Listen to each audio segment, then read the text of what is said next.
Assalamualaikum warahmatullahi wabarakatuh.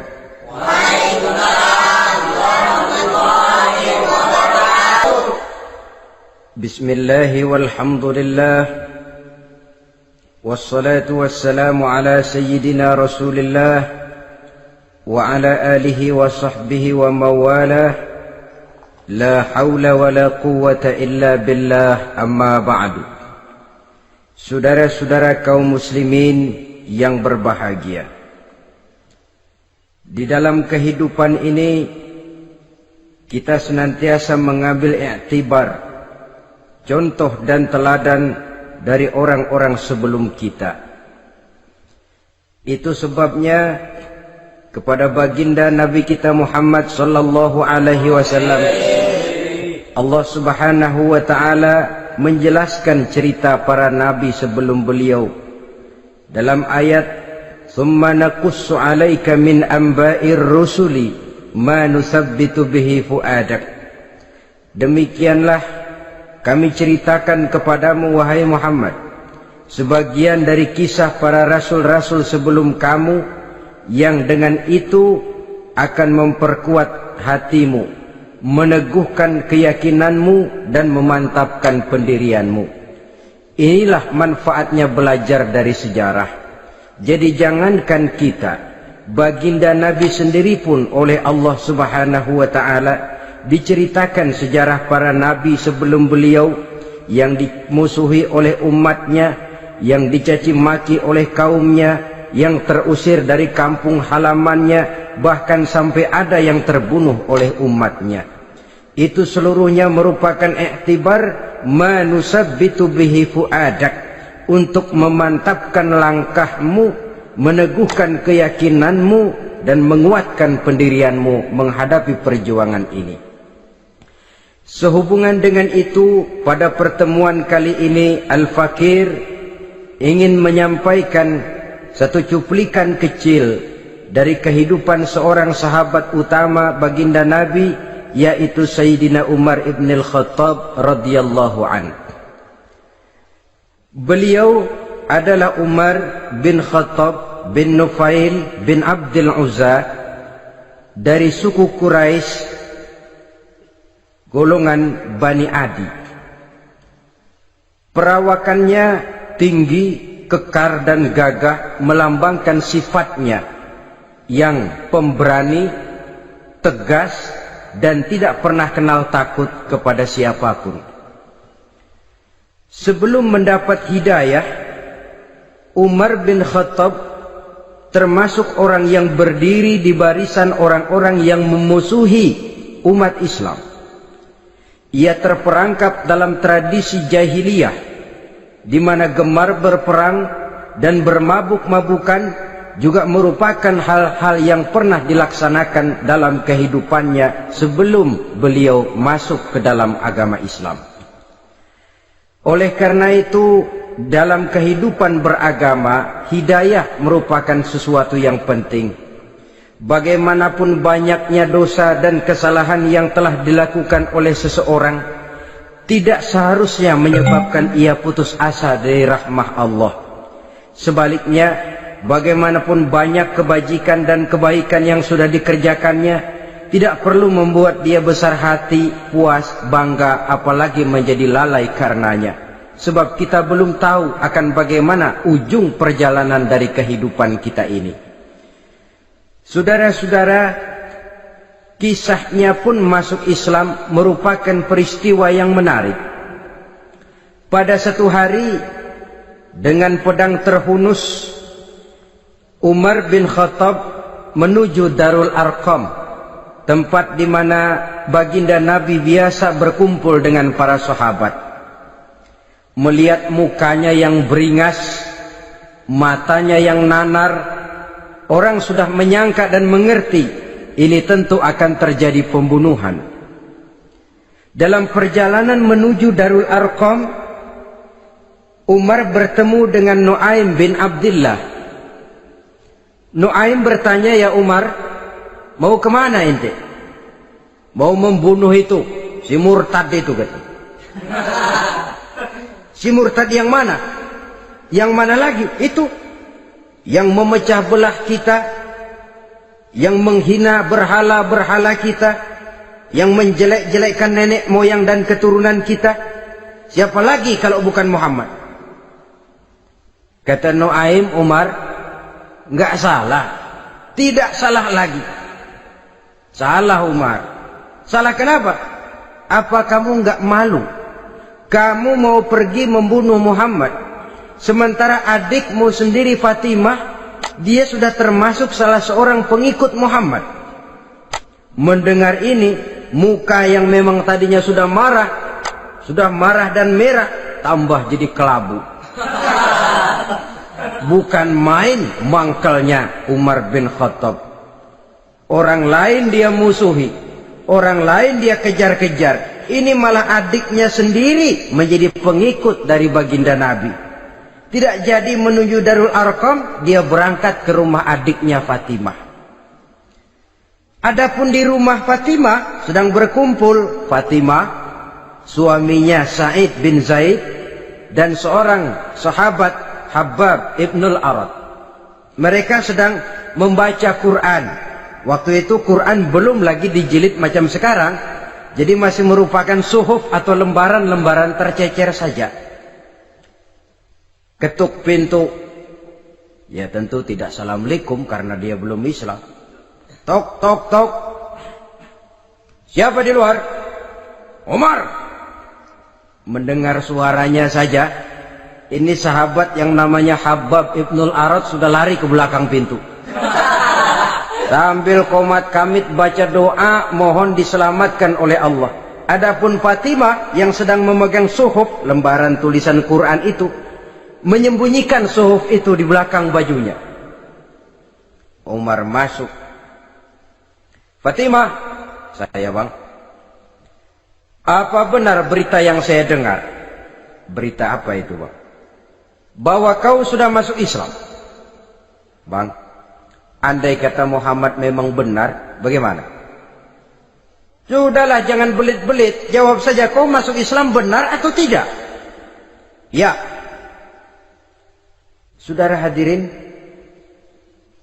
begitu dikatakan iya, tangannya langsung melayang, menampar muka adiknya ini, sehingga mengalir darah dari hidungnya. Suaminya Sa'id bin Zaid yang mencoba melindungi istrinya, dipegang lehernya, dibanting, diduduki dadanya. Oh ini jawara ini.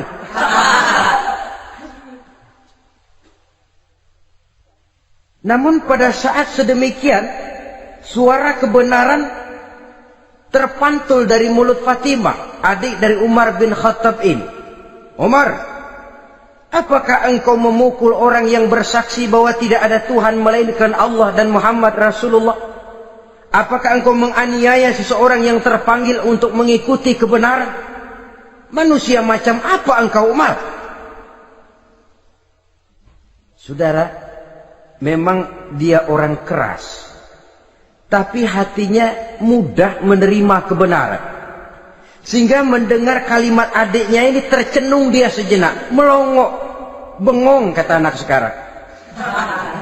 Ini kalau tidak karena keyakinan yang mantap, tidak mungkin orang ini, anak adik saya ini bicara macam begini. Umar, mengapa engkau memukul orang yang bersaksi bahwa tidak ada Tuhan melainkan Allah dan Muhammad Rasulullah? Mengapa engkau pukul orang yang mengikuti kebenaran, menerima hidayah dari Allah? Begitu yakin dan mantapnya, walaupun di tengah satu hal yang sangat menakutkan. Siapa yang tidak takut orang Quraisy berhadapan dengan Umar bin Khattab yang dikenal sebagai singa padang pasir pada waktu itu?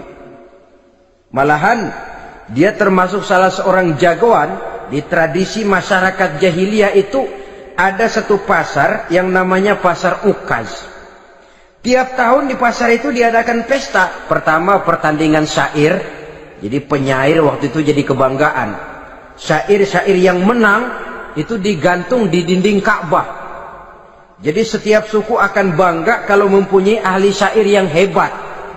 Nah, lalu diadakan juga lah perlombaan balap kuda, memanah, termasuk gulat. Lah Umar ini tiap kali pertarungan mesti menang. Belum pernah ada yang berhasil mengalahkan dia. Jawara. Saudara-saudara, mendengar adiknya begitu mantap hatinya, apalagi ketika adiknya berkata begitu, suhuf, lembaran yang disembunyikan di belakang bajunya tersembul. Apa yang kau sembunyikan di balik bajumu itu? Suhuf. Apa suhuf itu? Lembaran Al-Quran. Coba saya lihat. Enggak boleh. Kenapa? Kamu kotor. Orang kotor tidak boleh megang Quran. Saya mau lihat. Enggak boleh. Kalau kamu mau lihat, mandi dulu. Diturutinya permintaan adiknya itu. Lalu diambilnya suhuf tadi. Dia baca. Kebetulan ayat yang dibacanya, ayat pertama dari surah Toha, yang berlanjut dengan ayat 14 pada surah yang sama. Dia baca, Bismillahirrahmanirrahim. Toha, ma anzalna ilaikal Qur'ana litashqa illa tazkiratan liman yakhsha. Toha, tidaklah aku turunkan Al-Quran ini untuk bikin sukar manusia, melainkan merupakan pengingat bagi orang-orang yang takut kepada Allah. Lalu pada ayat ke-14, Innani anallahu la ilaha illa ana fa'budni. Sesungguhnya akulah Allah, tidak ada Tuhan melainkan aku, maka hendaknya hanya kepadakulah kamu menyembah. Wa aqimis salata li dzikri, dirikanlah salat untuk mengingat aku. Inna sa'ata atiyatun akadu ukhfiha litujza kullu nafsin ma tas'a. Sesungguhnya kiamat itu pasti akan datang, yang sengaja waktunya kami tidak beritahukan kepada kamu semua, untuk kami balas segala setiap orang tentang apa saja yang telah mereka lakukan dalam kehidupan di dunia ini. Setelah membaca ayat ini, gemetar tangannya. Ini sih nggak main-main ini. Ini belum pernah saya baca ajaran semacam ini. Tidak patut orang yang mempunyai kitab suci semacam ini dimusuhi. Ini sesuatu yang benar, tergetar jiwanya. Hei, Fatimah, Muhammad di mana Muhammad? Saya tidak akan memberitahu kepada kamu. Di mana? Saya tidak akan memberitahu. Lebih baik kau bunuh saya kalau memang maksudmu mau mencelakakan Muhammad.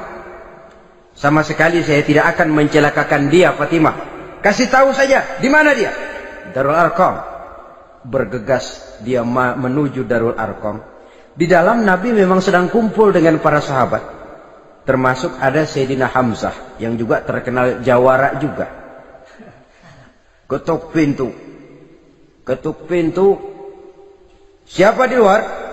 Umar. Di dalam ini geger sebagian sahabat. Umar datang ini pasti bencana. Umar datang, wah, kalau istilah kampung, kerok dan urusan.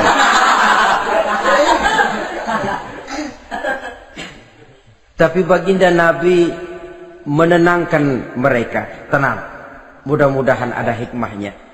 Sayyidina Hamzah tampil, bukakan dia pintu. Kalau niatnya baik, kita terima. Kalau niatnya tidak baik, saya paling depan. Dibukakan pintu. Begitu dibukakan pintu, Umar masuk merangkul baginda Nabi. Kemudian dengan tersendat, Ashhadu an la ilaha illallah wa ashhadu annaka ya Muhammad Rasulullah. Saya bersaksi tidak ada Tuhan melainkan Allah, dan saya bersaksi bahwa engkau hai Muhammad adalah utusan Allah. Sahabat takbir semua, Allahu Akbar, Allahu Akbar. Kegembiraan meliputi suasana ketika itu. Kenapa? Karena sebelumnya dikala Umar belum masuk Islam, dia merupakan ganjalan yang paling dikhawatirkan oleh umat Islam. Setelah dia masuk Islam, jelas merupakan suatu keuntungan yang sangat besar. Dan dia tertarik kepada Islam bukan karena bujuk rayu orang, tidak karena diberikan harta, tidak karena diiming-iming oleh kedudukan tinggi, Tapi karena kebenaran, hidayah menembus hatinya melalui wasilah ayat dalam surah Thaha yang dibacanya melalui suhuf yang dipegang oleh adiknya tadi. Sejak saat itu berubah 180 derajat Umar bin Khattab radhiyallahu anhu. Tetapi tetap dengan sifatnya keras, tegas, dan tidak pernah kenal takut kepada siapapun. Cuma kalau sebelum Islam, dia kerasnya kepada Islam. Setelah dia masuk Islam, muter arah. Kepada siapapun yang memusuhi Islam, dia bersikap keras, tegas, dan tidak pernah kenal takut. Bahkan setelah beliau masuk Islam, satu hari ketika di Darul Arqam kumpul-kumpul, waktu itu Nabi belum berdakwah secara terbuka karena pengikut masih sedikit. Sayyidina Umar usul, "Ya Rasul, ada apa Umar? Alasna 'alal haq fi mamatina wa mahyana." Ya Rasul, bukankah kita ini berdiri di atas sesuatu yang benar? Bukankah mati kita, hidup kita untuk melaksanakan sesuatu yang benar? Bala ya Umar, betul Umar. Wallazi nafsi biyadihi innakum la'alal haq in muttum wa in hiyitum. Demi Allah Umar, kata Nabi, sesungguhnya kamu dan kita semua berdiri di atas kebenaran, hidup ataupun mati. Setelah mendapat jawaban begini, Umar masuk kepada tujuan pembicaraannya. Izan ya Rasul, fafimal ihtifal. Kalau memang begitu ya Rasul, kalau memang kita yakin kita berdiri di atas kebenaran, kita hidup karena kebenaran, kita mati pun memperjuangkan kebenaran, fafimal ikhtifa. Kenapa mesti ngumpet-ngumpet? Kenapa harus sembunyi-sembunyi? Wallazi ba'asaka bil haq, demi Allah ya Rasul, la takhrujanna wa la nakhrujanna ma'ak. Tuhan harus keluar menyampaikan Islam ini secara terbuka, dan kami akan mendampingi Tuhan dengan segenap jiwa dan raga. Sekali masuk Islam gak tanggung-tanggung. Yang kayak begini ini yang kita perlukan sekarang ini. Begitu masuk Islam, nggak tanggung seluruhnya, jiwa dan raganya masuk Islam. Beliau yang pertama kali mengajukan ide, kenapa harus dakwah sembunyi ya Rasul? Wong kita berdiri di atas kebenaran, memperjuangkan sesuatu yang hak. Kalau kita mati, kita pun mati membela kebenaran. Kenapa mesti fafimal ikhtifa? Kenapa harus sembunyi-sembunyi? Mulai sekarang mari keluar ya Rasul, saya akan dampingi Tuhan, nyawa taruhannya. Saudara hadirin yang saya hormati, selalu dia tempat-tempat yang pernah dia melaksanakan maksiat sebelum dia Islam, selalu dia kunjungi sampai dia berkata, tidak ada tempat yang pernah saya melakukan kesalahan sebelum saya Islam yang harus saya tutupi dengan kebajikan setelah saya Islam sekarang ini. Bahkan ada satu riwayat menjelaskan beliau itu yang tinggi badannya, kekar perawakannya, gemetar orang ngadepin dia. Tapi beliau sendiri sangat mudah gemetar kalau sudah mendengar ayat-ayat Allah. Sehingga ada satu riwayat menjelaskan Sayyidina Umar itu setelah masuk Islam, kalau sholat kadang-kadang bila menoleh ke kanan beliau senyum, bila menoleh ke kiri beliau menangis berurai air mata. Ada orang bertanya, ya Umar, kenapa menengok ke kanan kau senyum, ke kiri kau menangis? Itulah kalau saya ingat jahilnya saya sebelum Islam. Adapun bila saya menoleh ke arah sebelah kanan saya tersenyum, teringat betapa dulu saya membuat berhala dari korma. Saya tumpuk-tumpuk, saya susun begitu.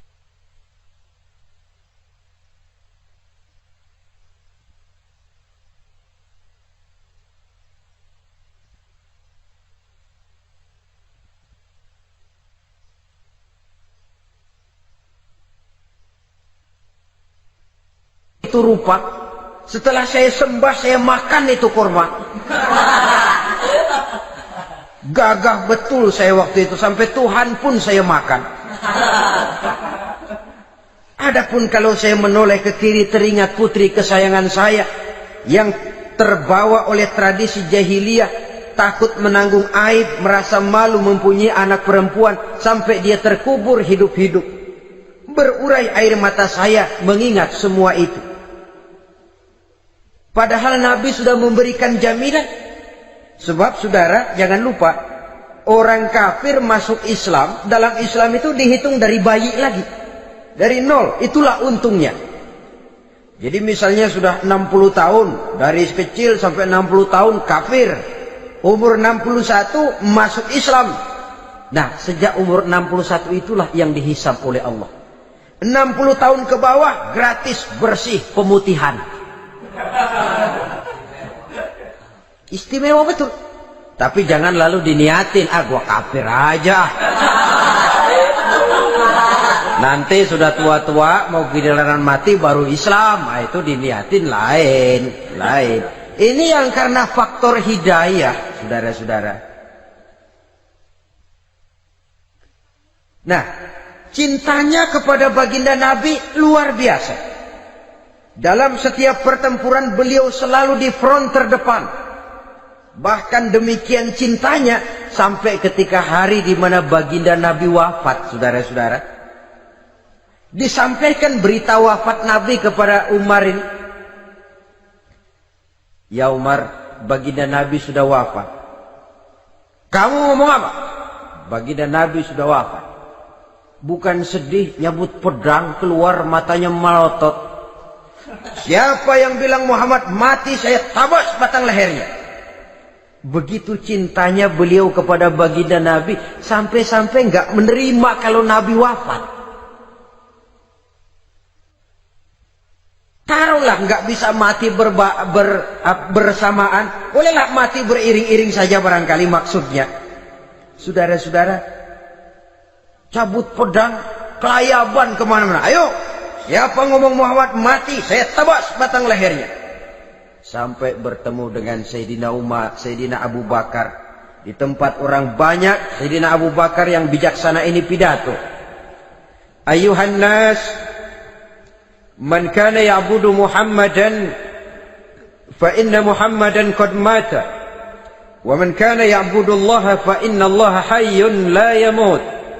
Wahai manusia, barang siapa yang menyembah Muhammad, maka Muhammad sudah mati. Tetapi barang siapa yang menyembah Allah, Allah akan hidup selamanya dan tidak akan pernah mati. Mendengar pidato ini, Sayyidina Umar sadar bahwa sebenarnya yang tidak bisa mati itu cuma Allah. Bagaimanapun agungnya baginda Nabi, besarnya baginda Nabi, tinggi akhlak budi pekertinya Nabi, cintanya beliau kepada Nabi, Nabi manusia. Dan manusia harus mati. Kemudian dibacakan surah Ali Imran ayat 144. Wa ma Muhammadun illa rasul qad khalat min qablihi rusul. Afa immata au qutilan qalabtum ala aqabikum. Muhammad tidak lain daripada manusia, telah datang kepadanya rasul. Apakah jika ia mati engkau kembali menjadi murtad atau mundur ke belakang? Mendengar ayat ini dibacakan, Sayyidina Umar sadar, berurai air matanya, menangis dalam kesedihannya. Ini cintanya yang demikian tinggi kepada baginda Rasulullah sallallahu alaihi wasallam.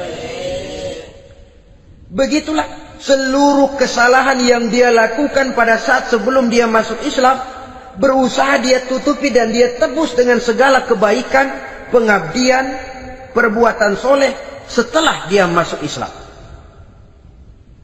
Sehingga diajarkan oleh baginda Nabi, ittaqillaha haitsu ma kunta wa atbi'i sayyi'atal hasanata tamhuha wa khaliqin nasa bi khuluqin hasanin. Bertakwalah kamu kepada Allah, kata Nabi, dimanapun saja kamu berada. Jadi takwa tidak kenal tempat. Dimanapun saja kamu berada, bertakwalah kepada Allah. Di rumah takwa, di pasar takwa, di kantor takwa, di tengah orang banyak takwa, pada waktu sendirian takwa. Ittaqillaha haitsu ma kunta. Bertakwalah kau kepada Allah dimanapun saja kamu berada. Jangan takwa pakai tempat. Di masjid takwa, di kantor nyolong. Itu tidak haitsu makunta. Yang diajarkan oleh Nabi, dimanapun kamu berada, bertakwalah kepada Allah.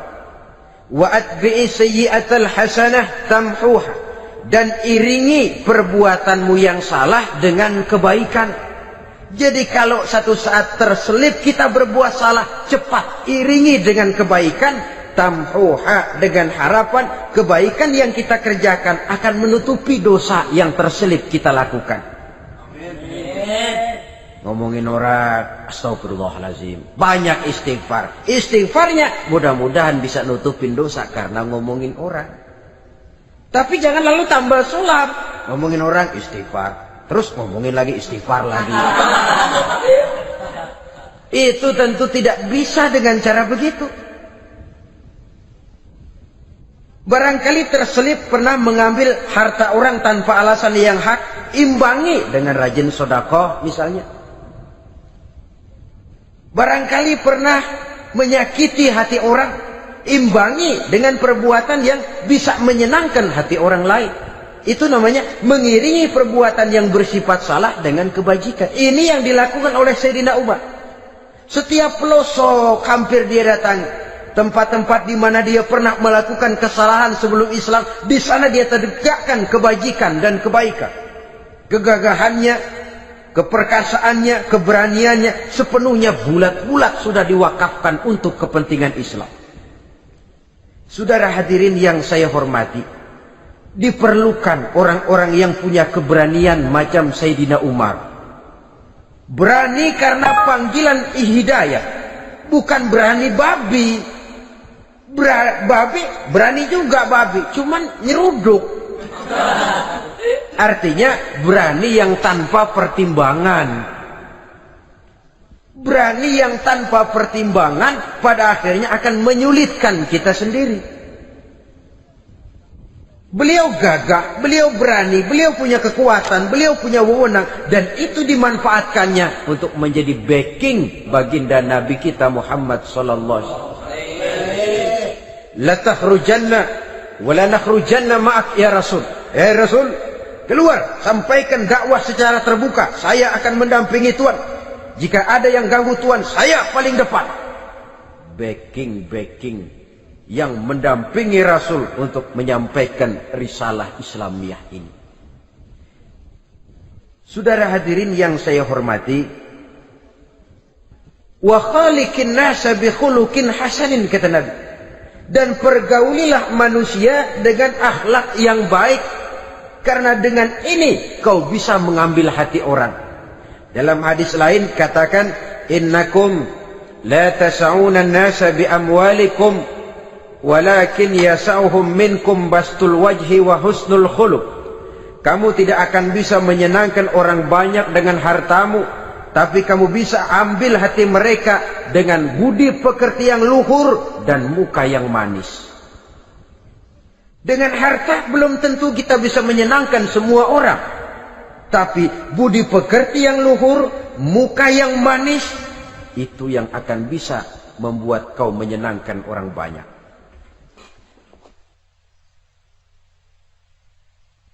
Setelah baginda Rasul wafat, pernah ketika berkumpul, Sayyidina Abu Bakar berkata kepada Sayyidina Umar, "Ya Umar, saya baiat kamu untuk menjadi khalifah." Jawab beliau, "Sayalah yang akan membaiat Tuan. Tapi Anda lebih utama dari saya Umar. Keutamaan saya akan saya berikan kepada Tuan untuk mendukung kekhalifahan Tuan." Di sini kelihatan wataknya yang tidak ambisius. Gagah, berani, perkasa, tapi tahu diri. Enggak nyelonong. Tidak menggunakan kekuasaannya, kegagahannya untuk maksud yang sewenang-wenang. Oleh karena itu setelah Sayyidina Abu Bakar wafat, beliau dilantik menjadi khalifah, keluarlah pidatonya yang terkenal. Ayuhan nas, inni qad wullitu alaikum walastu bi khairikum. Hai manusia, aku telah dipilih menjadi pemimpin kamu, padahal aku bukanlah orang yang terbaik di antara kamu. Kalau tidaklah karena aku melihat keutamaan, keteguhan yang dapat melindungi kalian, berat rasanya aku memikul amanah ini. Sebab apa? Alangkah beratnya menunggu datangnya perhitungan di akhirat nanti terhadap Umar. Ini yang jadi motifnya memegang jabatan khalifah. Sungguh berat bagi Umar menunggu datangnya saat perhitungan. Sehingga seolah-olah kalau bisalah jadi Umar bin Khattab saja, jangan jadi khalifah kalau bisa. Tapi moya umat sudah kadang memilih. Sehingga benar kalau dalam satu hadis Nabi pernah mengajarkan jangan memberikan satu jabatan kepada orang yang memintanya. Sebab orang kalau sudah minta jabatan, apalagi pakai jilat-jilat, pakai upeti-upeti, tentu ada tendensinya. Ada batu di balik udang. Kalau udang di balik batu kan mungkin nggak kelihatan, tapi kalau batu di balik udang kelihatan betul itu. Ada maunya, ambisinya. Jangan memberikan satu jabatan kepada orang yang memintanya. Seakan di batinnya Sayyidina Umar menyesali. Kenapa Umar nggak jadi Umar saja, kok mau jadi khalifah gitu. Alangkah berat perhitungan buat saya di akhirat nanti. Nah, setelah jadi khalifah, sebagai satu i'tibar, saya akan mencoba mengemukakan beberapa sifatnya yang menonjol untuk pelajaran buat kita semua. Pertama, sikapnya terhadap keluarganya setelah beliau menjadi khalifah. Kedudukan sebagai keluarga Umar bin Khattab bukan merupakan kedudukan istimewa. Itu ditanamkan betul kepada keluarganya. Jangan karena bapakmu khalifah, lalu mentang-mentang anak khalifah kau merasa dapat fasilitas, merasa bisa berbuat semau-maumu. Kau harus punya tanggung jawab dan beban moral, memberikan contoh yang lebih baik kepada rakyat. Ini yang ditekankan kepada keluarganya. Kalau beliau mau mengeluarkan undang-undang, undang-undang itu lebih dahulu dibicarakan di tengah keluarganya, kumpul anak-anaknya. Ini akan ada undang-undang begini. Siapa di antara kalian mau mentaati, persilakan. Yang tidak pun persilakan. Tapi saya ingatkan, kalau ada dari keluarga Umar yang melanggar peraturan yang saya keluarkan ini, saya akan menghukumnya 2 kali lipat karena dia keluarga saya. Menghukumnya 2 kali lipat karena dia keluarga saya. Jadi bukan mentang-mentang anak babe lalu kebal hukum. Tidak. Siapa yang di antara kalian melanggar peraturan ini, akan aku kenakan hukuman 2 kali lipat karena dia keluargaku. Nah, saudara hadirin yang saya hormati, lalu berwibawa, dijaga betul keluarganya. Suatu hari beliau datang ke rumah putranya Abdullah bin Umar. Ketika masuk dilihatnya Abdullah bin Umar sedang makan daging. Makan daging. Merah muka Umar. Mentang-mentang anak khalifah ya. Mentang-mentang anak Amirul Mukminin ya, kamu makan daging. Lihat tuh rakyat kita masih banyak yang kelaparan, makan daging, makan roti keras. Padahal itu halal. Sesuatu yang diperoleh dengan usahanya sendiri. Tetapi begitu hati-hatinya Umar untuk menjaga pandangan orang. Keluarga khalifah merupakan beban moral sebab akan dijadikan contoh oleh rakyatnya. Mentang-mentang anak khalifah ya makan daging. Lihat tuh rakyat, roti keras digarotin. Lain saat beliau pergi ke satu pasar. Di situ dilihat ada sapi gemuk-gemuk. Tempat lain sapinya kurus-kurus. Tanya, ini yang gemuk-gemuk sapi siapa? Sapi Abdullah bin Umar. Sapi anaknya. Panggil Abdullah bin Umar, suruh sini. Datang anaknya. Abdullah bin Umar, bagaimana ceritanya sampai ini? Begini, Bapak. Dahulu itu dengan uang saya beli sapi kurus-kurus. Lalu saya rawat Saya berikan upah orang untuk merawat sapi-sapi itu. Sampai sekarang dia menjadi gemuk. Akan saya jual dan keuntungannya tentu sesuatu yang halal. Subhanallah, kata Umar. Kau ini anak Amirul Mukminin. Jual sapimu, ambil modalnya, untungnya, masukkan Baitul Mal untuk urus kepentingan orang Islam. Dia nggak mau anaknya terlibat bisnis, ndompleng kekuasaan ayahnya. Karena mentang-mentang anak khalifah lalu segala macam bisnis lancar. Orang takut karena apa? Anak babe. Ada lagi. Pada waktu pembagian harta ghanimah, putri beliau yang namanya Hafsah, ini adalah istri baginda Nabi, meminta bagian. Kaum kerabat ayah, ini kerabat khalifah, kitalah dulu kerabat. Kalau kau kerabatku, maka jatahmu nanti dari ayahmu. Harta ini masih lebih banyak dibutuhkan oleh orang-orang Islam. Nanti belakangan kalau ada sisanya. Belakangan kalau ada sisanya. La haula wala quwata illa billah.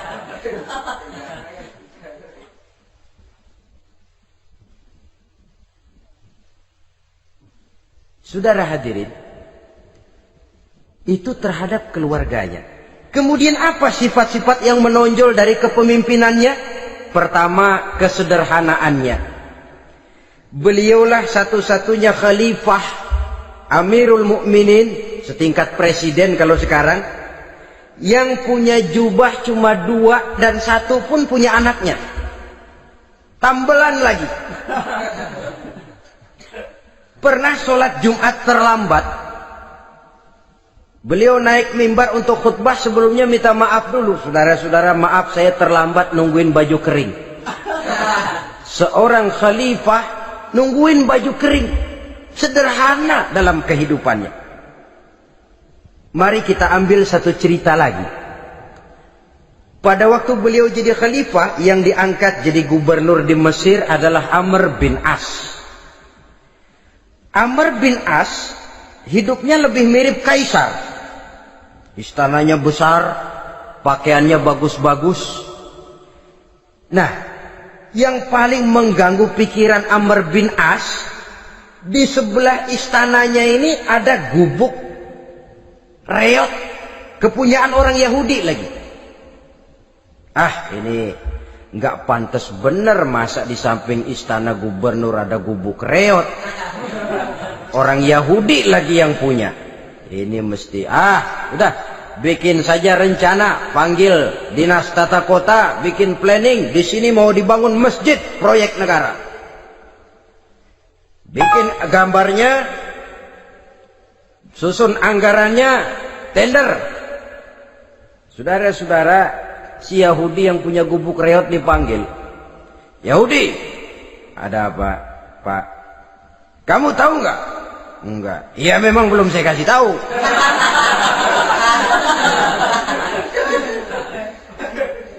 Ada apa, Pak? Itu kamu punya gubuk. Tahu? Kena proyek.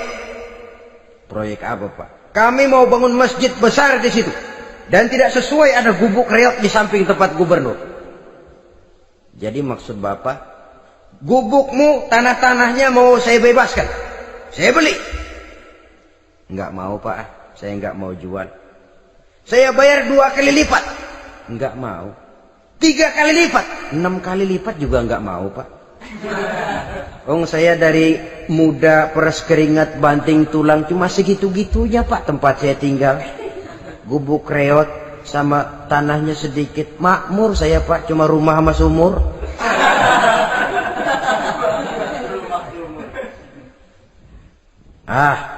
Ini Yahudi kelewatan juga. Akhirnya turun perintah, sudah, kalau dia nggak mau dibebaskan, gusur saja, tarik, ambil bulldozer. Digusur. Yahudi ini berurai air matanya. Aduh, begini jadi rakyat kecil, udah jatuh ketiban ember lagi. Tapi pikir-pikir Amr bin As kan bukan yang paling atas. Dia kan cuma pejabat, masih ada atasannya lagi. Lapor lapor. Yahudi ini berangkat ke Madinah. Bayangkan dari Mesir ke Madinah. Jalan. Di sepanjang jalan dia berpikir. Pikir membanding-banding. Kalau gubernurnya saja istananya begitu mewah, apalagi khalifahnya. Kalau gubernurnya galak main gusur, apalagi khalifahnya. Dan saya bukan orang Islam, apa dia lemin ngadu? Apa dapat tanggapan? Berangkat dia sambil harap-harap cemas. Sampai di pintu kota Madinah, dia temui orang lagi tidur di bawah pohon korma. Selamat siang Pak. Ada apa? Pak. Apa? Mau lapor. Lapor apa? Bapak tahu Khalifah Umar bin Khattab? Tahu? Istananya di mana Pak? Istananya di atas lumpur. Di atas lumpur. Di atas lumpur. Pengawalnya banyak Pak. Banyak. Siapa Pak? Yatim piatu, janda-janda tua, orang-orang miskin, orang-orang lemah. Itu pengawalnya. Pakaian kebesarannya apa sutra apa-apa Pak? Pakaian kebesarannya malu dan takwa. Saya nggak ngerti Pak. Itulah Umar bin Khattab. Lalu orangnya sekarang di mana Pak? Di depan ente. Rupanya yang dia tanya itulah orangnya. Gemeter Yahudi ini, keringat bercucuran. Coba, istananya di atas lumpur. Sebab beliau berprinsip, bagaimana saya bisa menghayati nasib rakyat kalau saya tidak merasakan apa yang mereka rasakan? Bagaimana saya nggak bisa tahu sakitnya lapar kalau saya belum pernah kelaparan? Itu prinsipnya. Istananya di atas lumpur. Para pengawalnya yatim piatu, janda-janda tua, orang-orang miskin, orang-orang lemah dan tidak mampu. Dan pakaian kebesarannya malu dan takwa. Kamu dari mana? Dari Mesir Pak. Ada apa? Mau laporan gubernur Bapak di Mesir yang namanya Amr bin As. Kenapa? Main gusur aja Pak. Ceritanya? Iya, dia mau bangun masjid. Kebetulan di areal itu saya punya tanah sama gubuk segitu-gitunya. Saya nggak mau dibeli. Digusur Pak. Saya mau mencari keadilan. Begini. Kamu lihat tempat sampah itu? Lihat. Di situ banyak tulang. Coba kamu ambil kemari satu. Tulang unta, bawa sini. Bingung Yahudi. Pak, saya kemari mau cari keadilan. Kalau tulang mah di Mesir juga banyak Pak. Sudahlah, pokoknya kau ambil saja tulang itu. Dicoker-coker dapat dikasih. Tulang itu digaris lurus oleh Sidina Umar dengan ujung pedang. Red. Nah, nih, kau bawa kepada Amr bin As. Makin bingung itu Yahudi. Suruh bawa tulang cuman digaris. Nanti saya ngomong apa Pak? Sudahlah, kasih saja. Pulang dia. Sampai di Mesir. Tuan Gubernur, ada apa? Saya baru menghadap khalifah. Kemudian beliau sampaikan ini, dikasih tulang. Amr bin As ngelihat tulang ada goresan lurus dengan ujung pedang, gemetar, badannya keluar keringat dingin, panggil kepala proyek, proyek batal, masjid nggak jadi didiriin, itu gubuk Yahudi diriin lagi. Ini Yahudi makin bengong. Ini gubernur dapat tulang doang segitu takutnya.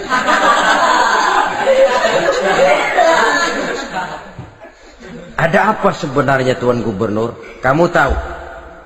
Ini nasihat pahit buat saya dari Amirul Mukminin Umar bin Khattab. Seolah-olah beliau bilang, "Hai Amr bin As, jangan mentang-mentang sedang berkuasa ya. Pada suatu saat kau akan jadi tulang-tulang kayak begini. Maka mumpung kamu masih hidup dan berkuasa, berlaku lurus dan adillah kamu seperti lurusnya garis di atas tulang ini. Red. Lurus, adil, jangan bengkok. Sebab kalau kamu bengkok, nanti aku yang luruskan pakai pedangku. Siapa yang nggak ngeper digituin? Sampai akhirnya apa? Kata si Yahudi, Pak, kalau begitu Islam adil ya. Adil. Kalau gitu biarin dah, Pak, tanah saya. Mau kamu jual? Bukan saya jual, Pak, saya kasih aja dah. Campur gubuk-gubuknya, ambil aja dah.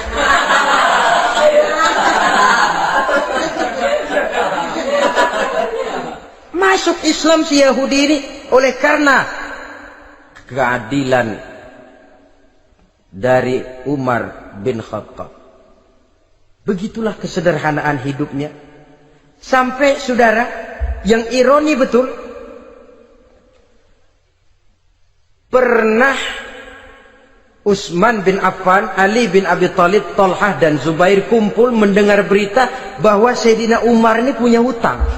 Bayangkan, seorang khalifah untuk melangsungkan hidupnya sampai punya hutang. Padahal Baitul Mal di bawah kekuasaannya. Berunding Utsman, Ali, Thalhah, Zubair. Kalau kita langsung ngomong sama Umar nggak enak dong, dia nggak bakalan terima. Lewat putrinya aja, Hafsah deh. Baik. Hafsah ngomong sama Umar, Abah, kenapa? Bagaimana kalau honor Abah ditambah, ditingkatkan supaya hutang bisa ketutup? Hafsah, saya Abah. Siapa yang nyuruh kamu ngomong begitu? Enggak ada. Ada.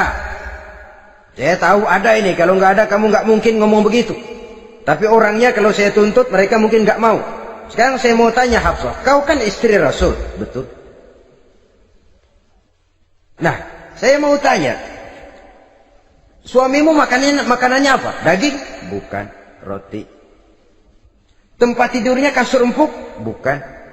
Kain kasar yang kalau musim panas kami bentangkan, kalau musim dingin separuh buat tidur, separuh buat selimut. Pakaian yang dibelikan untukmu berapa banyaknya? Cuma 2. Nah, itu guru saya, orang yang paling saya cintai, dan itu yang saya ikuti.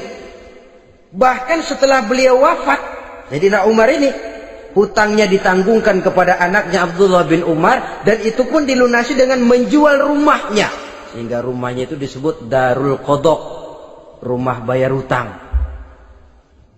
Begitu kesederhanaannya. Jadi nggak pakai aji mumpung jadi khalifah lalu kayak ikan gurita, tangan yang mana aja megang. Itu kan mental monyet. Monyet itu kan begitu, tangan megang kiri kanan, mulut ngawal, kaki megang, temennya dikasih masih ngerampas juga. Monyet rakus betul itu. Itu kesederhanaannya. Kenapa kesederhanaan ini timbul? Karena sikap zuhudnya. Zuhud itu tarkud dunia li ajlil akhirah. Orang yang mengambil dunia hanya yang diperlukan dengan lebih mengutamakan kehidupan akhirat. Watak zuhudnya yang sangat menonjol. Dialah pahlawan yang paling berani di medan perang. Dialah imam yang paling khusyuk di masjid. Dan tidak jarang kalau sholat sendiri, begitu membaca ayat yang menceritakan neraka, nangis berurai air matanya. Saudara hadirin ma'asyiral muslimin rahimakumullah. Jadi kesederhanaan dan kezuhudan ini bukan lewat teori disampaikan oleh Umar, bukan lewat penataran seluruh aparat, tidak, lewat contoh konkret. Inilah saya, contoh sederhana dan zuhud. Bagaimana saya akan bisa merasakan penderitaan kalau saya sendiri tidak pernah menderita? Bagaimana saya akan tahu sakitnya lapar kalau saya belum pernah kelaparan? Maka tanpa penataran, tanpa upgrading segala macam, berhasil karena prinsip keteladanan. Beliau jadi contoh utama. Dan sumber utamanya tentu tidak lain karena contoh dari baginda Nabi besar Muhammad sallallahu alaihi wasallam. 2, sederhana. Yang kedua, zuhud. Yang ketiga, sifat yang menonjol dari kekhalifahannya adalah adil. Kalau sudah bicara soal hukum, dia tidak pernah kenal kompromi. Adalah seorang pemuka Nasrani masuk Islam. Namanya Jabalah bin Aiham. Ketika dia bikin haji, kain ihramnya keinjak orang Arab yang hitam. Badui. Jengkel. Dia merasa bekas tokoh. Enak aja nih orang udah jelek nginjak lagi. Ditempeleng orang tadi. Orang ini lapor kepada Umar. Panggil Jabalah bin Aiham. Panggil. Kau ditampar? Betul Khalifah. Tampar dia. Tampar lagi. Dipukul orang itu. Di depan Sayyidina Umar. Jadi tidak karena kau ini bekas kepala suku, kau ini bekas orang terhormat, lalu ada kebijaksanaan yang tidak bijaksana. Kebijaksanaan yang akhirnya jadi tidak bijaksana. Dan itu memang sudah dimulai dengan memblokir keluarganya. Tidak satu keluarganya pun yang boleh mempunyai perasaan bahwa menjadi keluarga khalifah merupakan fasilitas dan keuntungan. Kau jangan makan di atas punggungku. Kau jangan menikmati fasilitas di atas keringatku. Dan tidak ada keinginan mewariskan jabatan khalifah kepada anak-anaknya. Pernah beliau musyawarah, saya bingung, kenapa khalifah? Gubernur Kufah ini sulit nyari orang.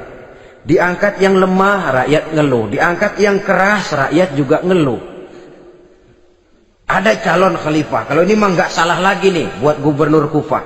Siapa? Abdullah bin Umar. Anak beliau sendiri. Melotot matanya. Jangan macam-macam kau. Cukup satu orang Umar memegang jabatan ini. Kalau berhasil, kami keluarga Umar sudah merasakannya. Kalau gagal, cukup kegagalan seorang Umar. Tidak berusaha mengorbitkan anaknya. Wah, anak babeh diangkat jadi jadi ano. Tidak, malah diblokir.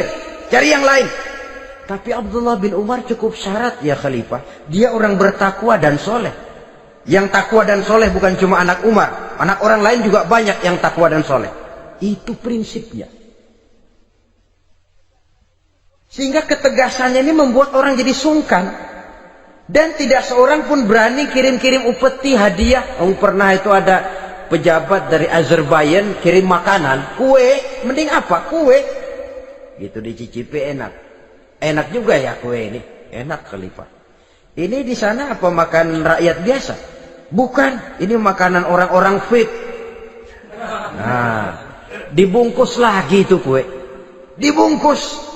Ontamu mana? Di luar. Ambil, bawa pulang, serahkan lagi kepada gubernur di sana, kasih tahu salam dari Umar bin Khattab. Kenyangkan dulu rakyat dengan makanan seperti ini. Kita belakangan.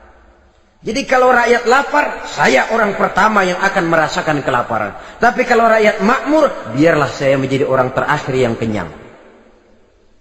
Kan bagus prinsip itu. Jikalau rakyat kelaparan, saya akan jadi orang pertama yang merasakan lapar. Tapi kalau rakyat makmur, biar saya jadi orang terakhir yang kenyang. Jangan dibalik. Pada saat rakyat kelaparan, dia kekenyangan. Dan selanjutnya, sikap keadilannya ini, saudara-saudara, menyebabkan hukum lalu jadi berwibawa.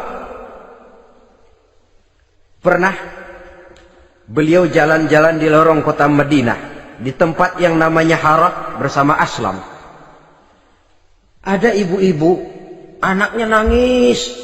Lapar ma. Sabar, dikit lagi matang gitu. Emang tuh ibu lagi ngerebus. Bunyi, air ngegulak. Luguk. Umar lihati dari jauh. Belum juga matang. Nih anak dari nangis, lapar, sampai capek nangis, sampai tidur. Anak tidur, Umar samperin. Bu, yang masak apa sih kok nggak bisa matang? Saya nggak masak apa-apa tuan. Itu pating kerubuk apa? Ketika dibuka ya cuma air saja. Subhanallah, ibu sudah ngebohongi anak ibu sendiri. Habis harus bagaimana tuan? Saya sudah nggak punya makanan untuk dimasak. Sementara perut nggak kenal kompromi. Jalan satu-satunya, ya terpaksa anak saya bohongi. Saya bilang sebentar lagi matang sampai dia tidur sekarang ini. Memangnya Khalifah Umar gimana sih ngurusi rakyat? Subhanallah, dia orang zalim. Dia yang memegang urusan kami, tapi dia nggak tahu nasib saya. Anak kelaparan, keluarga terlantar. Oh begitu. Iya, zalim betul Umar bin Khattab itu. Kalau begitu ibu tunggu sebentar. Dia pulang bersama Aslam menuju Baitul Mal. Dia ambil tepung 1 karung, dipikul sendiri. Dipikul sendiri. Kata Aslam, ya Khalifah biar saya yang bawa. Jangan. Kenapa Khalifah? Apa kau kira kau sanggup mikul dosa saya di akhirat nanti? Biar saya yang mikul sendiri. Dia bawa ke tempat tuh ibu-ibu. Dia masakin sendiri. Nah bu, sudah matang, persilakan masak. Makan. Alhamdulillah Tuhan. Mudah-mudahan Allah memberkahi Tuhan. Tuhan lebih baik dari Umar bin Khattab yang zalim itu. Memang sebenarnya Tuhan siapa, kata tuh ibu? Saya. Iya. Saya ya Umar bin Khattab yang ibu bilang zalim itu. Gemetar si ibu. Gemetar si ibu. Tapi memang peka dan menghargai kritik orang. Tidak membungkam setiap orang yang nadanya sumbang atau berbeda. Kadang beliau berkata, saya khawatir karena orang terlalu segan dengan saya, lalu nggak ada yang berani negor kalau saya salah.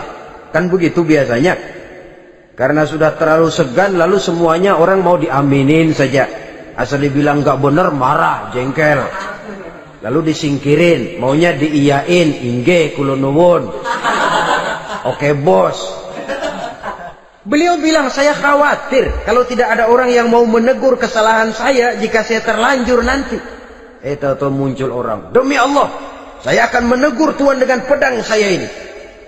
Cerah mukanya, senyum bibirnya, alhamdulillah. Anak muda, saya memerlukan orang macam kau.